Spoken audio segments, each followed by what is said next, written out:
This is Bob Fitrakis bringing you the other side of the news.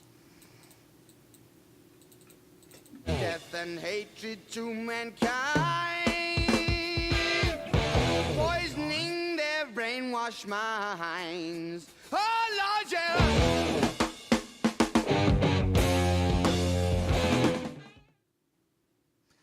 Hi there, Dan Dougan, the other guy from the other side of the news, and we're here with Harvey Wasserman, who has written a number of books with Dr. Bob Fitrakis.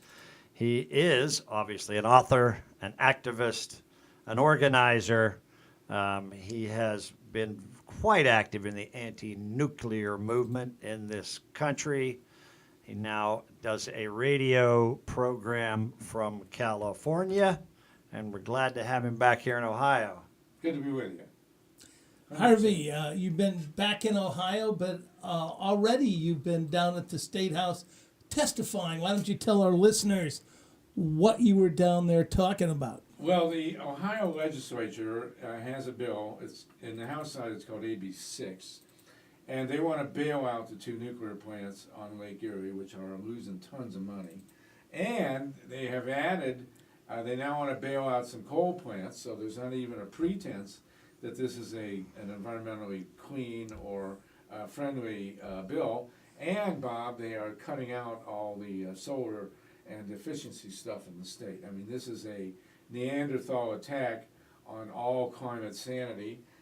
It will destroy any competitive edge that the Ohio economy might have. It's unreal. Because electric rates in the state are just going to go sky high if they pass this thing. It's completely outrageous. And to add insult to injury, and injury to insult, there is in the Ohio Code, and this is just hard to even say. It's put in 2015. It's a single sentence in the Ohio Code that sets a setback clause for wind turbine siting. It's impossible to meet. Somebody at First Energy wrote this sentence to slip into the Ohio Code to prevent wind development in northern Ohio, and they've been very successful. For the last several years, there have been $4 billion worth of wind development waiting to go into northern Ohio and create thousands of jobs and lower electric rates in Ohio very significantly. And they can't go in there because of this single sentence in the Ohio Code. And, the legislature is saying, on the one hand, we're going to hand $300 million in public money. I mean, these guys are socialists, national socialists, basically. Well, your good friend Ken Blackwell called them crony capitalists. Crony capitalists, that's right. You and me, and we should have Ken Blackwell in the studio to discuss this. Yeah, we'd love that. It would be fabulous. The other side. But yes, but the reality is that they want to take $3 billion, over $300 million a year for 10 years, $3 billion in public money, and they want to subsidize not only the two nuclear plants, but a whole bunch of coal burners, and which could be completely done away with by removing one sentence from the Ohio Code, getting rid of the wind cost setback, which would allow this gusher of wind power to go into northern Ohio, create clean energy, thousands of jobs, both temporary in the construction and permanent in the maintenance. And the Ohio legislature and the governor, want to do this. And so let's never ever hear from these guys that they are free market capitalists. It's ridiculous. I actually advocate in energy, total free market. Abolish all nuclear subsidies, all coal, all oil, all natural gas, and all wind and solar subsidies. Just to have a free market. And the wind and solar would take over overnight, and that's what these guys are afraid of. It's absolutely mind-boggling. And the nukes would win because they're so cheap? Well, the problem is Davis-Bessie's 42 years old, the nuclear plant outside of Toledo. And there aren't 42-year-old nuclear plants operating in this world. It's like having a 42-year-old car. Now, I have a 92 Volvo. That's 36. And they were already cited, right? Back in 2002 or something at the. Well, they did something. Davis-Bessie did something in 2002 that no other nuclear plant has done. They had a boric acid leak in the on top of the reactor pressure vessel, It ate almost all, well, it ate all the way through the pressure vessel. There was only a liner that protected. We almost had a Chernobyl. Yeah, there was Right. mention it That's might have right. been 1/16 of an inch. About or so. 5/8 actually. You got this always. It's 5/8.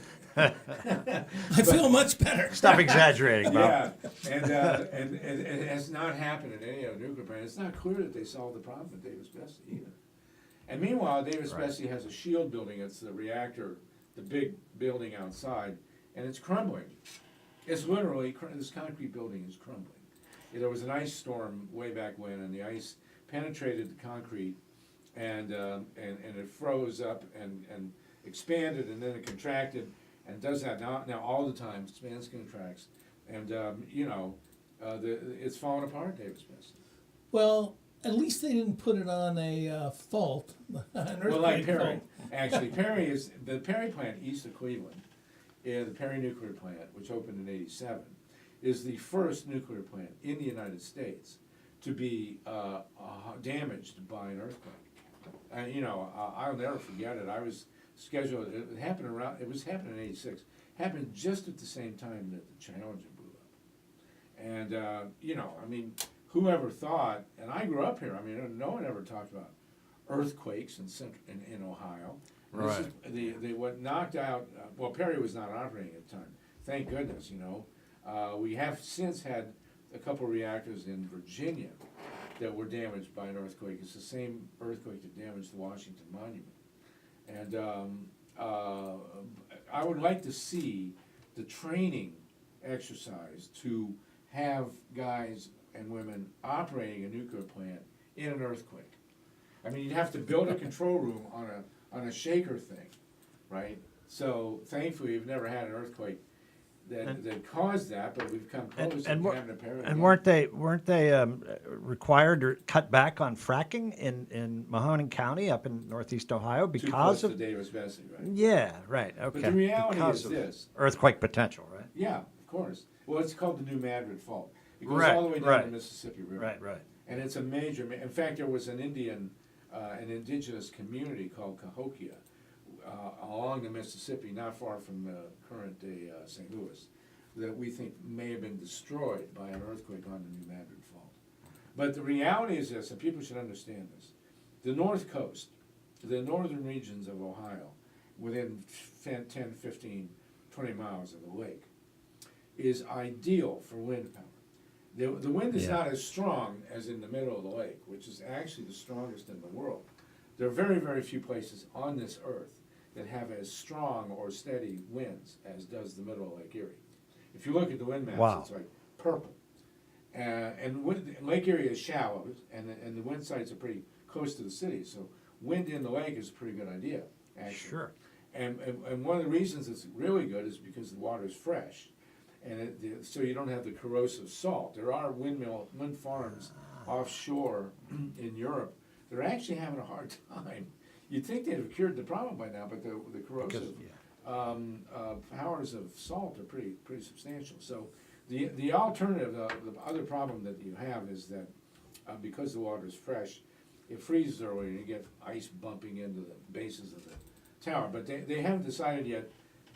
Some people are advocating you put the towers into the bottom of the lake. Other people are saying you should have flotation devices. We'll see who wins out. But there has been a contract signed. The Cleveland Muni signed a contract to buy wind power from machines in the lake.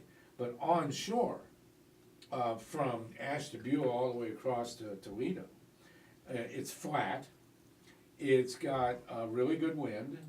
The farmers there, a lot of the farmers really want these wind machines. You can make more money with a windmill lease than you can with corn. Not pot, but corn. And the wind sites are close to the cities. And most important, and this is the biggest problem out in the Midwest, out in the Great Plains, is they have transmission lines. So you really don't have to do new transmission right away in northern Ohio to get these wind farms. And so you've got really big corporations waiting to go into northern Ohio to build all the wind capacity the state could ever use. Right, and it's really cheap. There are a number of wind There are turbines some already, out there, but yeah. we've got a long way to go, right? But That's what you're saying. what's stopping it is this one sentence in the Ohio code, Right. which is put in there by First Energy to protect their nuclear plants from wind power. And these guys in the legislature come up with all these ridiculous reasons to protect the nukes. And the number one they talk about is the jobs. You know, there's like 2,000 jobs between the two reactors. But these guys are going to lose their jobs anyway. Nuclear plants are shutting all over the country. Right. And Perry and Davis-Bessie, they're going to shut. You know, it's just a question of when. And then these guys are going to be out of luck, the workers at the nuclear sites. Whereas now, we cut a deal.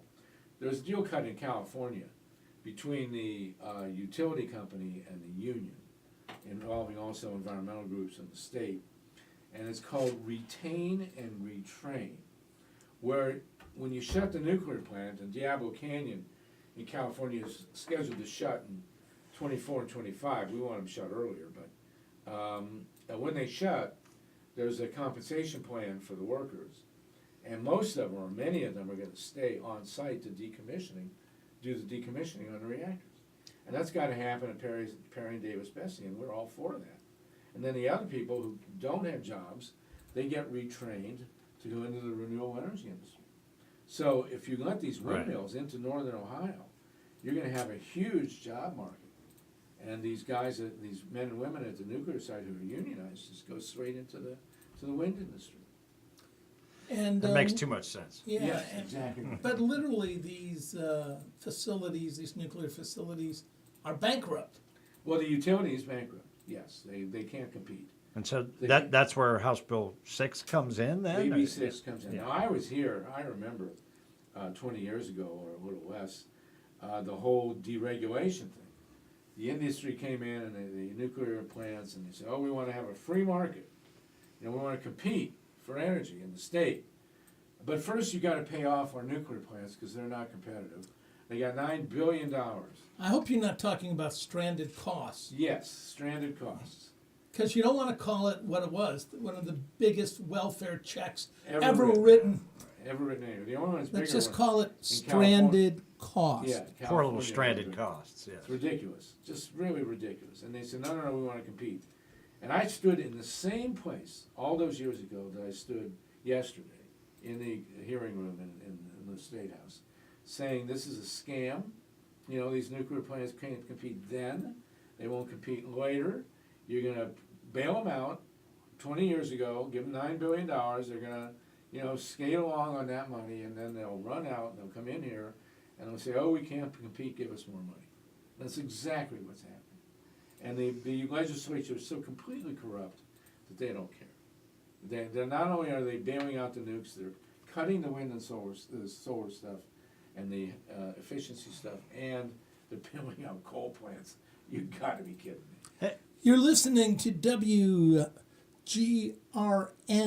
94.1 with Dan Dougan. It's the Green Renaissance, and this is Community Activist Radio, and we're glad to have And we have a community activist in the studio, a genuine community activist, a Solartopian. That's no right. doubt. So, but House Bill 6, it didn't seem to mention nuclear power. Well, they don't want to talk about it. Or the commercials. Imagine that, or I coal, wanted for to that go matter. vote for it because it was the Yeah, Clean right. Air Coalition. Right, Right. yes, Nuclear yes. power is to clean air, like you know, Auschwitz is to population control. I mean, Right. It's just, it's sick. They got radiation coming out. There is carbon. There's heat.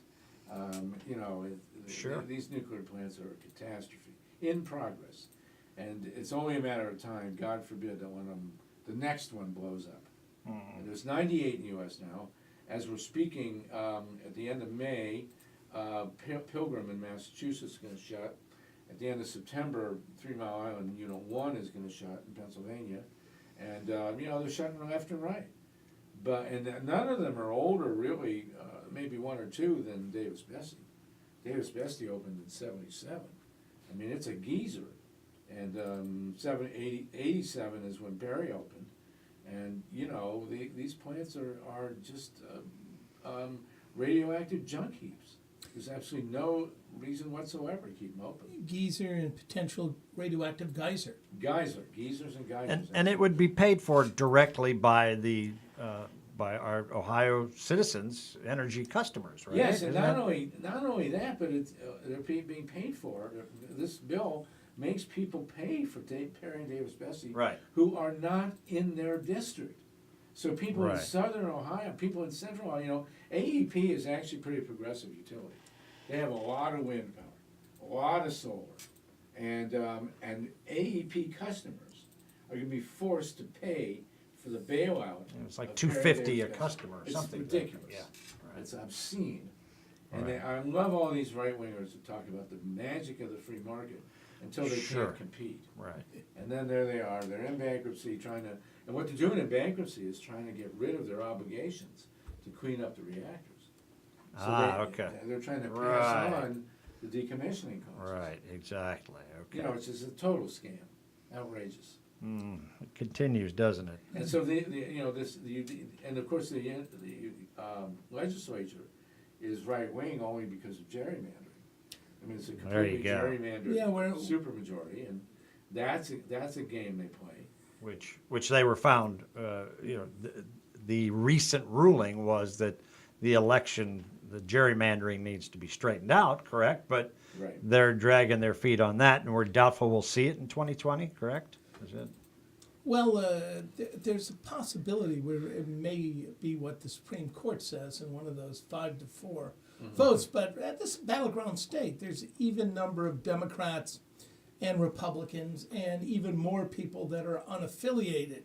But the way they've drawn these districts to be massively non-competitive Right. Right.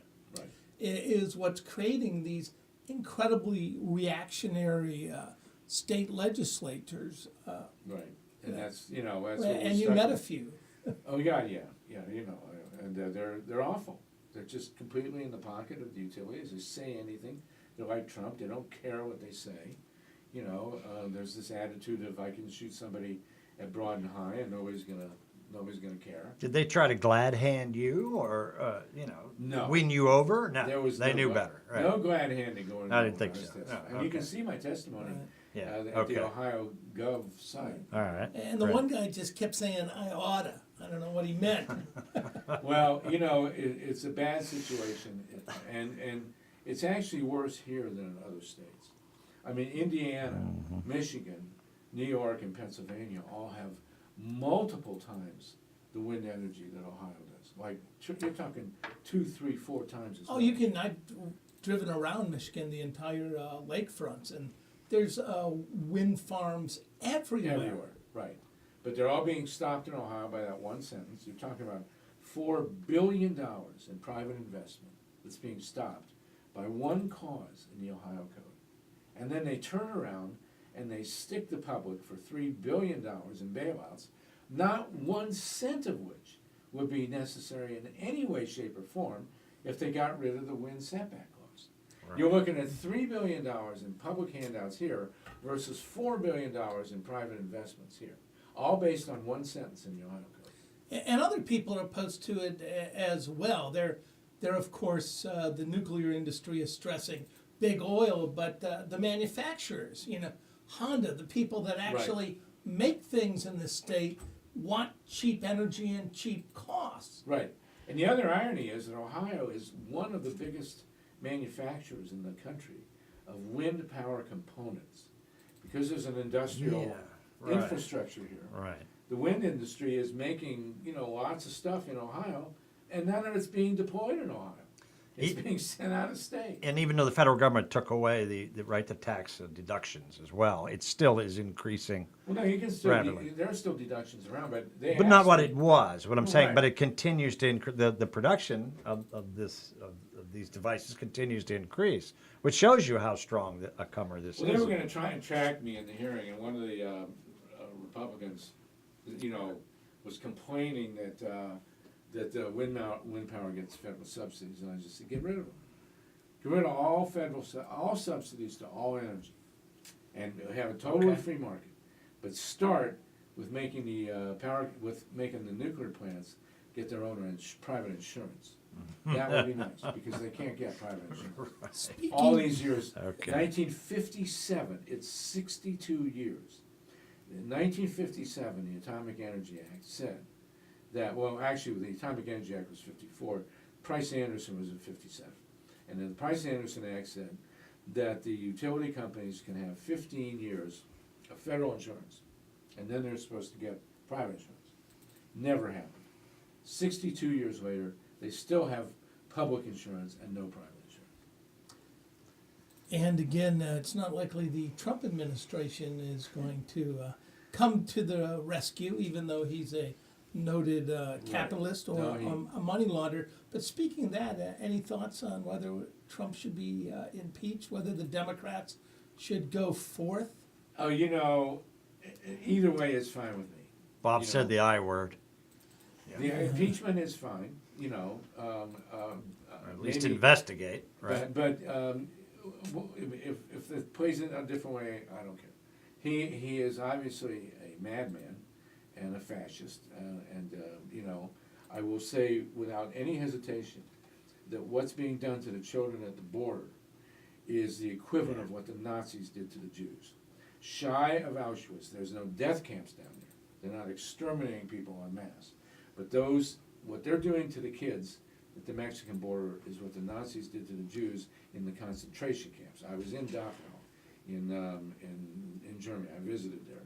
My in-laws, my wife's parents were also in concentration camps.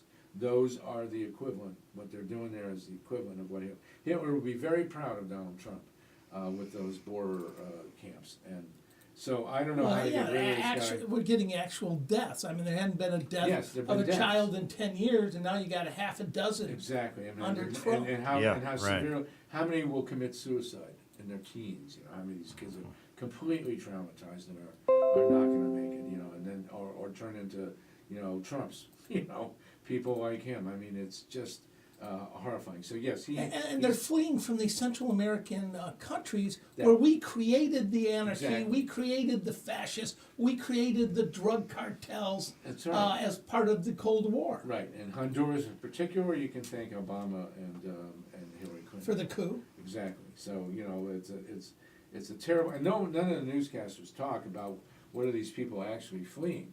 Why are they coming here?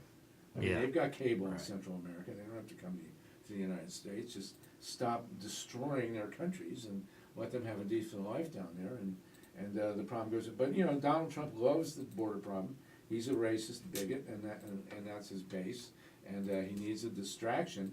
But the bottom line is, I don't understand. All it would take is one hearing. You and I both know, Bob, that Donald Trump is a born criminal. His father was a mobster. He took his father's fortune and ran it into the ground. He was in bankruptcy. And then when the Soviet Union fell, all these Russian mobsters came to America with their money laundering.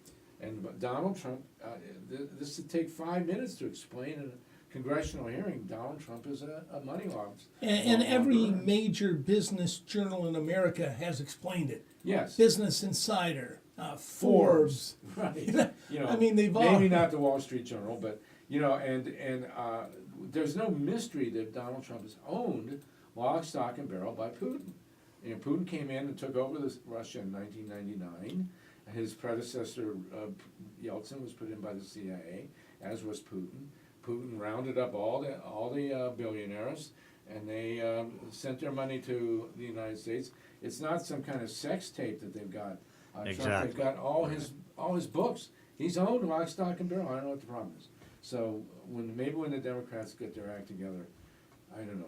We've been waiting for 200 years for that one. Maybe we'll have a hearing and explain Donald Trump's underworld ownership by the Soviet Russian mafia. They seem convinced that if they pursue impeachment, that the same thing will happen to them that happened to the Republicans when they went after Clinton. But the circumstances are really, really different. Well, you know, impeachment or not, I don't care.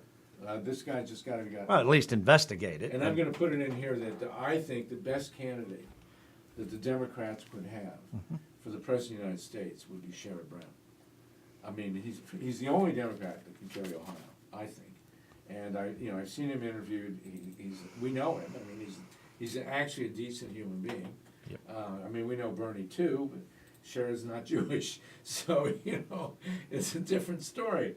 So that's my 2 cents worth, and I'm going to go to Las Vegas and put a bet down on Cher to become president. Well, that would be Thinking- great, but man, there are so many candidates. Thinking It's- of anti-Jewish activities and Auschwitz yes. and other things, we've got local action. There you do go. we not, Mr. Dougan? Yes, indeed. You can go down to the State House or the rally a rally in Dayton, as a matter of fact. Okay. 7 North Main Street, the old courthouse in Dayton.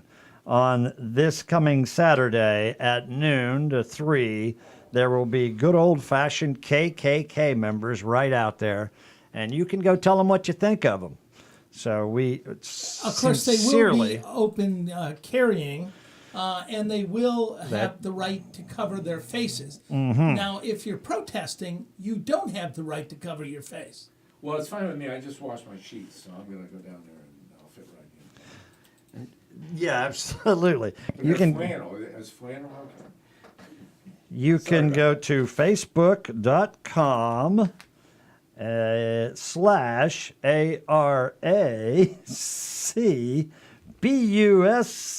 /ARACBUSOH. Busso, I believe. Anyway, I hope I got that right.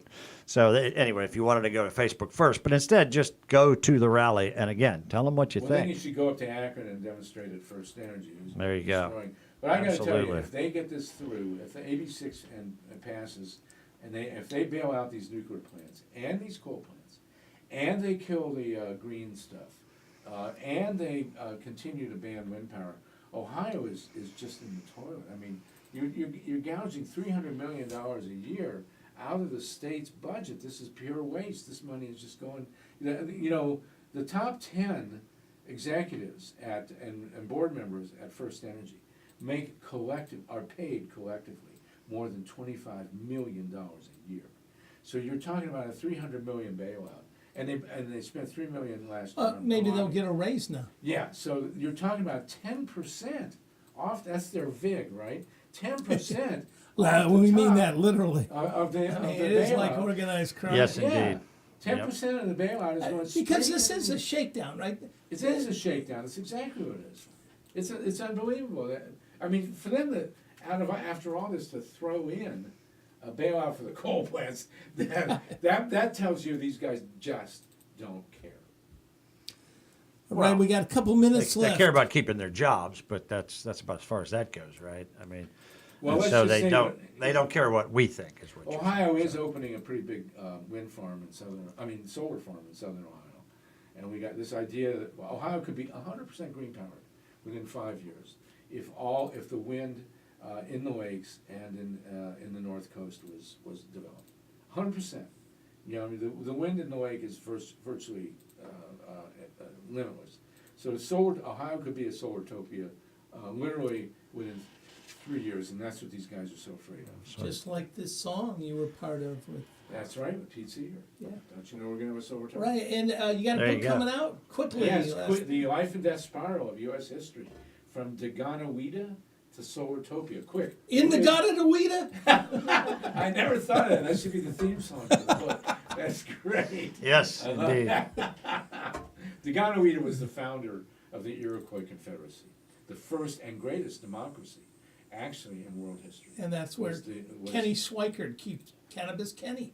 It's still in the Gata There you go. But upstate New York had an advanced Iroquois Confederacy. It was a great democracy. Indeed. And that's where American democracy comes from. There you And go. that's my book. Maybe we should talk about it another night. All right. Sounds great. Thanks for being on the other side of the news, Harvey Wasserman. And Harvey and I go back a long way. Yes, they do. We are old. To mankind, poisoning their brainwashed minds. Oh, Lord, yeah.